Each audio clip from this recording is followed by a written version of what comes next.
Let me ask you a question. Have you ever felt like your own mind was working against you? Like no matter how hard you try, there's this inner voice that whispers doubt, fear, or excuses, pulling you back every time you're about to break through. You know what I'm talking about? That little voice that says, you're not ready, you're not good enough. Maybe tomorrow. The truth is, your mind can either be your greatest ally or your most dangerous enemy. Here's the shocking part. Most people walk through life being prisoners of their own thoughts, never realizing they hold the master key to freedom. But imagine, just for a moment, if you could flip that switch. Imagine if instead of fear, you felt certainty. Instead of hesitation, you felt unstoppable drive. Instead of waking up drained, you woke up on fire with your mind working for you instead of against you. That's what this is about today. Not theories, not motivational fluff. Real technique that, if you apply it, can help you take control of your inner world. Because the truth is, if you don't master your mind, it will master you. And I promise you this, if you stay with me until the end, you won't just learn a concept. You'll walk away with the power to rewire how you think, how you feel, and ultimately how you live. You can't change what you're not aware of. Think about that for a moment. How many times in your life have you caught yourself saying, why does this always happen to me? Maybe it's a relationship that keeps falling apart the same way, or you find yourself in financial stress over and over. You start something with passion and energy, but somehow never follow through. If you've ever felt stuck in a repeating cycle, it's not because you're weak or broken or incapable. It's because there's a pattern running beneath the surface. Until you become aware of it, it will keep running your life. Most people live their lives on autopilot. They wake up, hit the snooze button, scroll through their phone, feel the same worries they felt yesterday, get triggered by the same things, eat the same foods, complain about the same problems, and then wonder why nothing changes. It's not because they don't want more. It's not because they aren't capable of more. It's because their mind is conditioned to repeat what is familiar, what is empowering. And unless you interrupt that unconscious loop, it will keep stealing your future. Awareness is the light that exposes the wiring of your mind. Until you shine that light, you're walking through life in the dark, bumping into the same walls again and again. The moment you bring awareness to a thought, to a belief, to a behavior, you take the first step toward freedom. And it doesn't take years of analysis. It can happen in an instant. It's the moment you stop and say, wait a minute, why do I always react this way? Why do I always believe this story about myself? Who told me this was the truth? That question, that pause, is the opening. Think of your mind like a river. For years, has carved pathways through the rocks, creating grooves. The longer the water flows in that direction, the deeper the groove becomes. That's your thoughts, your habits, your emotions. They carve grooves in your brain. And here's the thing, you don't even have to try anymore. The water just flows that way naturally. But awareness is like putting a dam in that river for a moment. It interrupts the automatic flow and gives you a chance to redirect it. Without awareness, the river just keeps carving deeper, and you call it my personality, or just the way I am, but it's not who you are, it's just a pattern. One of the greatest gifts awareness gives you is the power of choice. Without it, you're reacting. With it, you can respond. Without it, you're a prisoner of your past. With it, you can become the architect of your future. Most people don't even realize they're hypnotized by their own thoughts. They wake up already rehearsing their limitations. Tired. I'm not good at this. People don't respect me. Nothing ever changes. And they call that reality. But reality is not what you think it is. Reality is what you repeatedly focus on and feel. Awareness is the moment you catch yourself in that hypnosis and say, no, this isn't the truth. This is just a thought. This is just a habit. This is not me. Here's what happens when you build awareness. The same situation that used to trigger you no longer owns you. Let's say someone criticizes you. Before awareness, maybe you'd spiral, get defensive, shut down, or overreact. But with awareness, you catch it in the moment. You notice your heart rate spike. You notice your jaw clench. You notice the thought, they don't respect me. And instead of going down that road, you pause. That pause is everything. That pause is freedom. Because in that pause, you get to choose it. Do I want to give my power to this? Or do I want to respond differently? That's mastery. Awareness also reveals the lies you've been telling yourself for years. How many times have you said, I'm not enough. I'm too old. I'm too young. I don't have the resources. I'll never be like them. You've probably repeated these thoughts so often they feel like facts. But when you bring awareness to them, you start questioning. Says who? Where did I learn this? Convince me of this story. You realize most of the limitations you carry weren't even yours to begin with. They were handed to you by parents, teachers, society, past failures. And you've been dragging them around like heavy luggage. Awareness is the moment you set it down and say, I don't need to carry this anymore. Think of a time when you achieved something you once thought was impossible. Maybe it was getting through a tough exam, building a business, breaking through a fear, standing up for yourself. In that moment, you shattered an old pattern. You brought awareness to a limitation and proved it wrong through action. That's the power you already have. The question is, how often are you going to use it? It's in a blue moon when circumstances push you, or every day by training yourself to be conscious of what's going on inside your head. Here's the truth: awareness is a muscle. The more you use it, the stronger it gets. At first, you might only notice after the fact. You might catch yourself saying, damn, I reacted again. I fell into the same trap. That's okay. Celebrate the fact that you noticed, because yesterday you wouldn't have even seen it. Then as you build this muscle, you start catching it in the moment. You hear the thought, I can't do this. And you interrupt it before it becomes your reality. Eventually you start catching it before it even shows up. That's mastery. That's when you become proactive instead of reactive. You see, awareness is not about judgment. It's not about labeling yourself as good or bad. It's about becoming the witness of your own mind. When you can step back and observe your thoughts, instead of drowning in them, you gain leverage. You stop identifying with every emotion, every story, every impulse. You realize, I am not my thoughts. I am the thinker. I am not my emotions. I am the one who feels them. If I am the thinker and the feeler, then I have the power to choose what I think and what I feel. That realization alone can transform your entire life. Because once you understand that your mind is a tool, not your master, you stop being enslaved by it. And the first step in that journey, the first crack in the armor of old patterns, is awareness. Without it, nothing changes. With it, everything becomes possible. So when we talk about mastering your mind, don't think of it as some complicated science. Think of it as a practice of simply noticing, catching the thought, catching the feeling, catching the pattern, and choosing again. Because the moment you see it, you no longer have to be it. And the moment you realize that, you begin the journey of true mastery. Once you become aware of the patterns running your life, the next step is to reprogram them. Awareness is like flipping on the light in a dark room. You finally see the mess, but seeing the mess alone won't clean it up. You've got to take deliberate action to create new wiring, new associations, new meaning inside your mind. Your brain is like software. Think about it runs programs all day long. Some of those programs serve you. They push you to grow, to love, to create. But a lot of them were installed years ago without your permission. They've been slowing you down ever since. Some of these programs come from childhood, things a parent said when they were frustrated, a teacher's criticism, a failure that left a scar. The brain didn't stop and ask, is this belief empowering or destructive? It just hit record and saved it. And ever since, it's been playing on repeat. That's why people can work so hard, push so much, hustle every day, and still end up in the same place. Because you don't rise to your goals, you fall to your patterns. If the unconscious software running your mind is programmed with fear, doubt, procrastination, or scarcity, then no matter what you consciously want, your actions will always get hijacked by the deeper code. And this is why reprogramming is not optional if you want to live an extraordinary life. Now, how do you actually do it? You rewire your mind the same way you wired it in the first place, through repetition, emotion, and association. Think about a song you know by heart. You didn't memorize it by studying the lyrics once. You heard it over and over, maybe hundreds of times. You felt something while listening. That emotion and repetition locked it into your nervous system. Your beliefs work the exact same way. If you've told yourself, I'm not enough, for 20 years, that's not a truth. It's just a playlist you've heard so many times you can sing it in your sleep. But here's the breakthrough. You can change the playlist. You can reprogram the mind with something new, something empowering, something that drives you instead of drains you. And it starts with interrupting the old pattern. You can't just let it run unchecked. You've got to catch it, stop it, and replace it. Every time that old thought shows up, I'm not ready. I'll never succeed. What if I fail? You have to disrupt it. You stand up, you shout no. If you have to, you change your body, you shift your state. You consciously feed your brain a new command.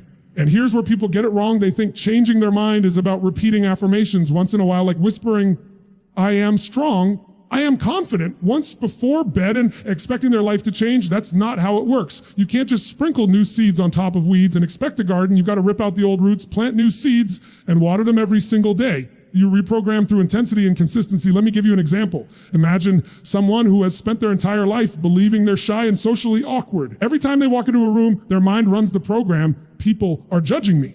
I'm not interesting, I don't belong. That pattern has been reinforced by years of repetition, so it feels real. But if that person catches it, interrupts it, and starts conditioning a new belief, I bring energy, I bring value. People love being around me. And they rehearse that with emotion every single day while moving their body differently, standing taller, breathing deeper, making eye contact.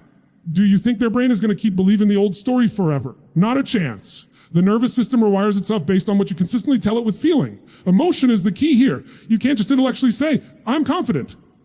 You've got to feel it, embody it, anchor it into your nervous system. If you speak it with zero energy, your brain won't buy it. But if you shout it, if you breathe it, if you move your body as if it's already true, your brain starts associating those emotions with the new belief. And the more you do it, it becomes natural, until one day you don't even have to think about it. It's just who you are. And isn't that what mastery really is? It's when the empowering pattern becomes your default. At first, it takes effort. It takes practice. Over time, it becomes automatic, just like driving a car. When you first learn, you have to consciously think about every move. But after enough repetition, it's second nature. Your beliefs, your habits, your emotions, same thing. repetition and emotion rewire the code. But let's be honest, some of you listening have tried to change before and you failed. You told yourself, this year I'll lose the weight. This time I'll quit the habit. This time I'll start the business. And you did it for a few days, maybe a few weeks, but then the old pattern sucked you back in. Why? Because you didn't fully reprogram. You tried to fight the old code with willpower alone. Willpower always loses against the subconscious if you don't condition it. The subconscious mind is like a giant elephant, and your conscious willpower is like a rider sitting on top. The rider can tug the reins and steer for a while. If that elephant decides to run in the direction it's used to, the rider doesn't stand a chance. Reprogramming is about training the elephant, not just yelling at it. And you train it with consistency, with energy, new experiences that anchor the new belief so deeply, the old one no longer fits. This is why rituals are so important. Daily practices that rewire your system, visualizing the outcome you want as if it's already here, asking yourself empowering questions every morning, moving your body with power, repeating new incantations with emotion, surrounding yourself with people who reinforce your new standards. Of these, condition your nervous system until the new code runs automatically. Because here's the truth. If you don't deliberately program your mind, the world will do it for you. Media will fill your head with fear. Society will tell you what you can't do. Other people's limitations will become your limitations if you let them. But when you decide to be the programmer of your own mind, everything changes. You're no longer a product of your past. You become a product of your choices. And it doesn't matter how many years you've been running the old software. Change can happen fast. The moment you attach new meaning to an old pattern, the moment you condition your brain to associate pain with the old and pleasure with the new, everything shifts. Suddenly, the cigarettes no longer equal stress relief. They equal suffocation. Suddenly, the gym no longer equals pain. It equals freedom and energy. Suddenly, speaking up in a meeting no longer equals fear. It equals growth and impact. That's reprogramming. That's changing the code. And once you change the code, you change the results. Because remember, you don't get what you want. You get what your patterns allow. Change the pattern, and you change your destiny. Now, once you've built awareness and started reprogramming your patterns, next level of mastery is understanding the power of your state. Your state is everything. It's the invisible force that shapes how you think, how you feel, and ultimately how you act in any given moment. If you're in a low state, care how smart you are, how much potential you have, or how big your dreams are, you won't use any of it. But if you can shift your state instantly, you unlock parts of yourself that were always there, but hidden behind stress, fear, or fatigue. Think about a time when you were exhausted, overwhelmed, maybe even hopeless. In that moment, your mind felt like it was dragging through mud. Every thought was heavy, every decision felt impossible.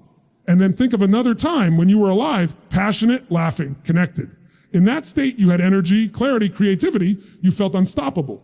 The difference between those two moments wasn't your skill set, wasn't your resources, wasn't your intelligence, it was your state. Most people think their state is controlled by circumstances. They say, I feel good when good things happen. I feel bad when bad things happen. If that's how you live, you're a slave to the external world. You've handed the keys of your mind and emotions to whatever situation you're in. That's why one small problem can ruin someone's entire day, because they haven't learned that they are the ones who generate their state, not the world around them. The secret is this: you don't have to wait for the world to line up perfectly for you to feel powerful. You can create that state right now in an instant, regardless of what's happening around you. And the fastest way to do it is through your physiology. Your body is the remote control for your mind. The way you move, the way you breathe, the way you use your voice. Those are levers that instantly shift your state. Let me show you how powerful this is. Right now, if you slouch your shoulders, your head, breathe shallow and say to yourself in a weak voice, I don't know what to do, I'm tired, nothing works out for me. How do you feel? Of course you feel low. But if you stand up tall, pull your shoulders back, take a deep, powerful breath, look up, put energy in your body, and say with certainty, I've got this, I'm not stopping, I'm unstoppable. Do you feel the difference? Nothing in your external world changed. You didn't suddenly get more money, you didn't solve all your problems, you didn't get a new life, and yet your entire emotional world shifted in seconds because you changed your physiology. This is not theory, this is science. Your body and your mind are connected through a feedback loop. You change one, you change the other. That's why people who exercise regularly don't just look different, they think differently, they carry themselves differently. Their posture, their breath, their energy, all of it tells the brain, I'm alive, I'm strong, I'm ready. And the brain responds by producing different emotions, different chemicals, different thoughts. So many people try to change their life by only working on their thoughts. But if you're sitting slumped over, barely breathing, whispering affirmations like, I'm confident, I'm strong, I can do this, your brain doesn't believe you. Your body is telling it the opposite story. But when you engage your entire physiology, when you stand like a winner, breathe like a champion, move like you already own the moment, that's when the mind believes it. Because the body is congruent with the thought. This is why shifting your state is the fastest way to shift your life.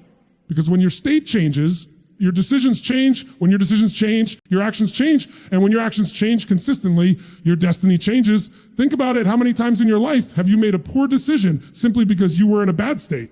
Maybe you said something you regretted in anger. Maybe you quit something because you were frustrated. Maybe you missed an opportunity because you were too tired to notice it. In a different state, with a different energy, you would have acted completely differently. So if you can master your state, you can master the quality of your decisions, and that means mastering the quality of your life. The key is not to wait for the right state to show up. It's to create it on demand. That's the skill. The world doesn't always cooperate. Circumstances don't always go your way. But if you can train yourself to access energy, focus gratitude, confidence at will, no matter what's happening, then you stop being a victim of life and start being the creator of it. And here's the beautiful part. You don't need an hour to do it. You don't even need 5 minutes. State change happens in seconds. That's why music can change your mood instantly. That's why jumping into cold water can jolt you awake. That's why a single breath, taken with intention, can reset your nervous system. State change is immediate if you deliberate about it. So the question becomes, how often are you going to practice this? How often will you choose to interrupt a negative state and shift into a powerful one? Because the truth is, state is contagious. The way you show up doesn't just affect you, it affects everyone around you. If you walk into a room with low energy, heavy posture, no eye contact, you drain the space. But if you walk in with energy, certainty, and presence, you elevate everyone. That's leadership, that's influence.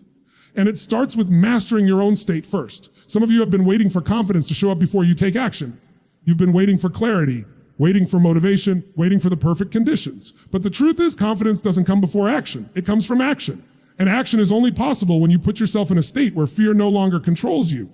So stop waiting. Create the state, then take the action. That's how you build the momentum that changes everything. You've got to make this a daily practice. When you wake up, don't just stumble into your day. Prime yourself, move your body, breathe with power, speak with energy, yourself in the state of the person you want to be, not the person you were yesterday. Because if you let your old state run you, your old life will repeat itself. But if you condition a new state every morning, your entire world will shift to match it. That's the real secret. Your external world reflects your internal state. Change the state and you change what you attract, what you notice, what you act on. You stop seeing problems and you start seeing opportunities. You stop hesitating, you start executing, you stop doubting, and you start believing. And all of that begins in a single breath, in a single shift of your body. So don't underestimate this. Don't dismiss it as too simple. People who create the most in life aren't the ones who never feel fear or doubt. They're the ones who know how to shift out of it faster than anyone else. That's mastery. That's power. That's how you take control of your mind, your emotions, your destiny. Because when you shift your state, you shift your mind. And when you shift your mind, you shift your entire life. Focus is the ultimate power. Whatever you consistently focus on, you feel. And whatever you feel, you act on. The quality of your life is the quality of where your focus lies. People think they live in the world, but in truth, they live in the world they focus on. Two people can face the exact same situation, yet one feels hopeless while the other feels unstoppable. Not because of the circumstance, but because of what they choose to focus on in that moment. If you always focus on what's missing, you will always feel a sense of lack, no matter how much you accomplish. If you always focus on what you can't control, you will always feel powerless, no matter how many opportunities are around you. But if you focus on what you do have, on what you can control, the possibilities in front of you, then suddenly life opens up. Possibilities expand, energy rises, action becomes natural. Here's the thing, your brain has a built-in filter system. It's called the reticular activating system. Its job is to decide, of the millions of bits of information around you every second, what's worth noticing. And what does it choose? It chooses what you tell it to focus on. It chooses what's consistent with your dominant thoughts. So if you constantly think about fear, problems, and limitations, your brain literally filters the world to show you more fear, more problems, more limitations. Not because they're the only things there, because your focus instructed your brain to find them. It's like buying a new car. Have you ever noticed that once you buy a certain model, suddenly you see it everywhere on the road? It's not that the cars just appeared. They were always there. But your brain wasn't programmed to notice them until you made them important. Life works the same way. Opportunities are always around you. Love is always around you. Possibilities are always around you. But if your focus is on what's missing or what could go wrong, your brain literally deletes everything else. So if focus is that powerful, the question becomes, what are you training yourself to focus on every day? Because focus is not random. Focus is trained. Most people let their focus drift wherever their environment pushes it. They wake up, grab their phone. Their focus gets hijacked by the news, by emails, by social media, by other people's agendas. By the time they've brushed their teeth, their mind has been programmed to focus on problems, comparisons, and distractions. And then they wonder why they feel anxious, overwhelmed, or unmotivated. But the people who master their mind take back control of their focus. They don't wait for the world to decide what they should pay attention to. They deliberately direct it. They ask, do I want to notice today? What do I want to magnify? What do I want to experience more of? Because whatever you focus on expands. Focus is like a magnifying glass. It makes small things big. Focus on gratitude, suddenly your life feels abundant. Focus on what you can't control, and suddenly your problems feel enormous. Same life, different focus, completely different reality. Now let's get real. Have you ever been in a fight with someone you love? In that moment, all you could focus on was what they weren't giving you. You made a list in your mind of every time they disappointed you, every time they let you down. And the more you focused on it, the angrier you got. You probably said things you regretted later. But then maybe hours or days later, you shifted your focus. You remembered the times they supported you, the moments they loved you, the ways they stood by you when nobody else did. Same person, same relationship, but completely different feelings. Why? Because your focus shifted. And when your focus shifted, your emotions shifted. This is why focus is the real deciding factor in your relationships, your career, your health, your happiness. Because it colors how you interpret everything. If you want to change how you feel about your life, change what you're focusing on in your life. But let's be clear, focus doesn't mean ignoring problems. It doesn't mean pretending challenges don't exist. It means focusing on solutions. Focusing on what you can do, not what you can't. Focusing on how you want things to be, not just how they are. It means using challenges as fuel instead of excuses. Problems aren't going away, but the meaning you attach to them comes from where you place your focus. If you focus on the pain, you'll feel stuck. If you focus on the possibility, you'll feel empowered. Here's another truth. Your focus doesn't just affect you in the moment, it rewires your mind long term. Every time you focus on gratitude, you're conditioning your brain to see more things to be grateful for.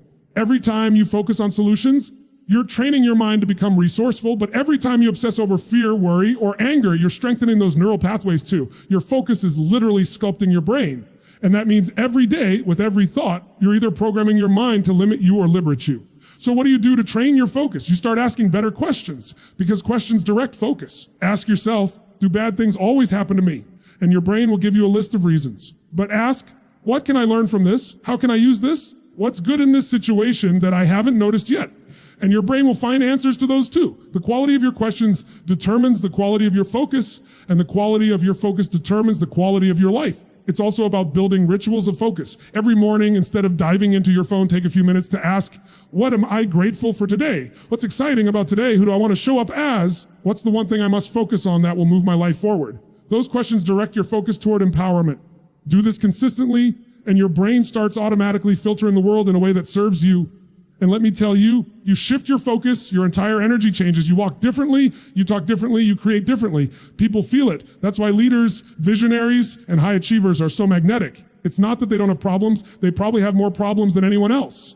But they've trained themselves to focus on vision, on growth, on solutions. And that focus radiates certainty and confidence. So ask yourself right now, has your focus been living? Have you been obsessing over what you can't control? Or are you focusing on what you can do, what you can give, what you can build? Because your life follows your focus. If you focus on fear, you'll live in fear. If you focus on growth, you'll live in growth. If you focus on love, you'll live in love. The truth is the world will always give you both problems and possibilities, pain and beauty, obstacles and opportunities. The question is, which one are you going to make your home? Because where focus goes, energy flows. And where energy flows, life grows.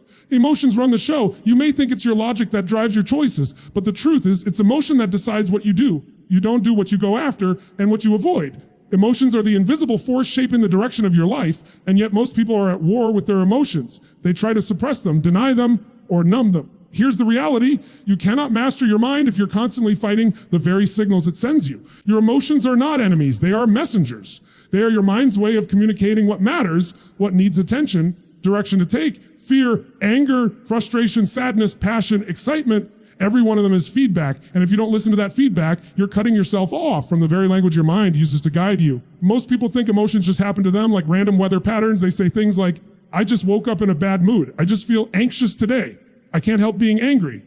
But the truth is, emotions don't just appear from nowhere. Created, they are generated by what you focus on, by the meaning you attach to things, and by the state of your body. Change your focus, change the meaning, change your physiology, and the emotion changes instantly. But here's the catchy. If you don't understand your emotions, they will control you. And when you're controlled by emotions you don't understand, you make choices that sabotage your life. How many times have you snapped at someone you love, not because of who they are, because you were carrying unprocessed frustration from somewhere else? How many times have you quit too early because you mistook fear for a signal to stop, when really it was just a signal to prepare? How many opportunities have you missed because you didn't learn to decode the emotion behind the moment?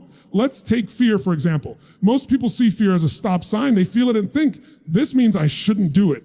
This means I'm not ready. This means I'll fail. But that's not what fear means. Fear is simply your brain's way of saying, pay attention, be prepared, step up. It's a call to awareness, not a command to retreat. If you don't understand that, you'll shrink every time you feel fear, and your life will get smaller and smaller until you're stuck in a box of your own making.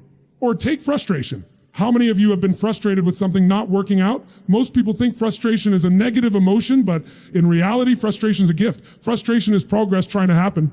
It's your mind telling you you're close, you're pushing, but something needs to change. If you can lean into frustration instead of running from it, it becomes fuel. It becomes the catalyst for a breakthrough. Some of the greatest inventions, businesses, transformations were born out of frustration. And then there's passion. Passion is the ultimate fuel. When you're passionate, you don't need willpower. You don't need someone to remind you of your goals. You don't need discipline to drag yourself forward. Passion pulls you forward. It's energy that comes from within, and it can't be faked.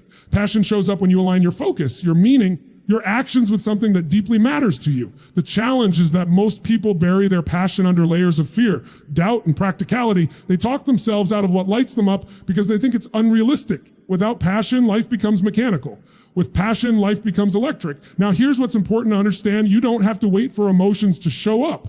You can generate them. Just like you can generate confidence by moving your body a certain way, you can generate gratitude, joy, determination, or love in an instant. How? By directing your focus and changing your physiology. Think about someone you love deeply and put yourself in a posture of love. You'll feel it. Think about a time you overcame something impossible and stand the way you stood in that moment. You'll feel powerful.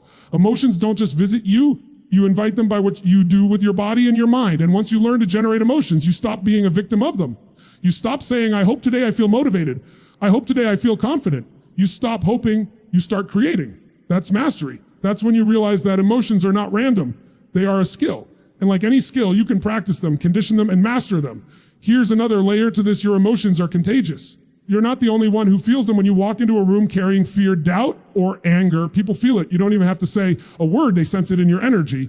And when you walk in radiating passion, certainty, and joy, people feel that too. That's why some people light up a room when they enter and others drain the energy out of it.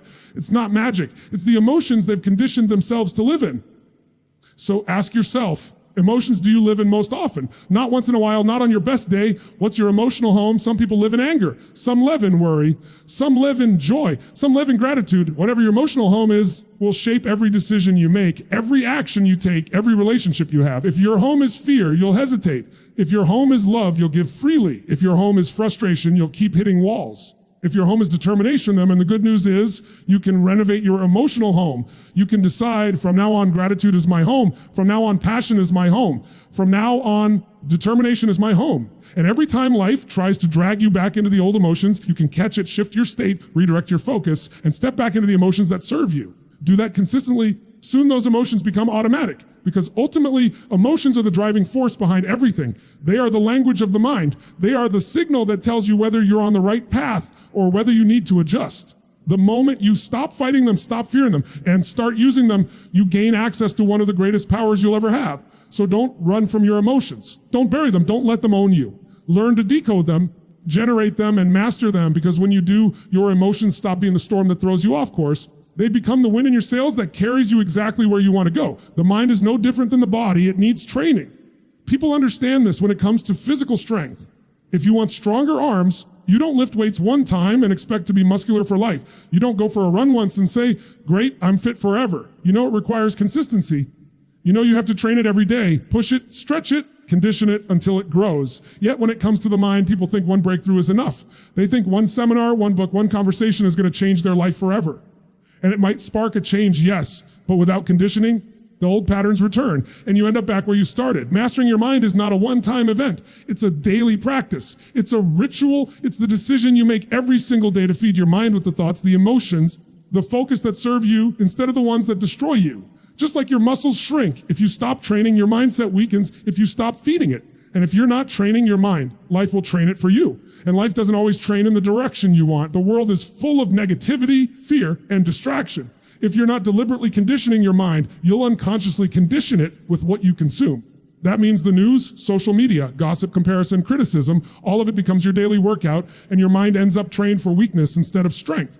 So the question is, what are you feeding your mind every single day? You feeding it possibility, hope, gratitude, courage, or you feeding it fear, doubt, scarcity, and excuses? Because whatever you feed grows. If you feed strength, you grow stronger. If you feed weakness, you grow weaker. And it's not once in a while, it's every single day. Think about your morning. What's the first thing you do when you wake up? Do you grab your phone, scroll through endless feeds, compare yourself to strangers, let negativity flood your system before you even get out of bed? Or do you take control, breathe deeply, center yourself, and condition your mind for power? That choice is everything. That one moment sets the tone for your day. The tone of your days becomes the tone of your life. Conditioning your mind daily means creating rituals that anchor you in strength. It can be as simple as asking yourself powerful questions the moment you wake up. What am I grateful for right now? Can I be excited about today? Who can I serve today? What's one thing I can do to move closer to the life I want? Those questions direct your focus. And where focus goes, energy flows. If you want better emotions, ask better questions. If you want better actions, give yourself better meanings. That's how you train the mind, by steering it toward the thoughts and emotions that empower you until they become automatic. And it's not just mental, it's physical.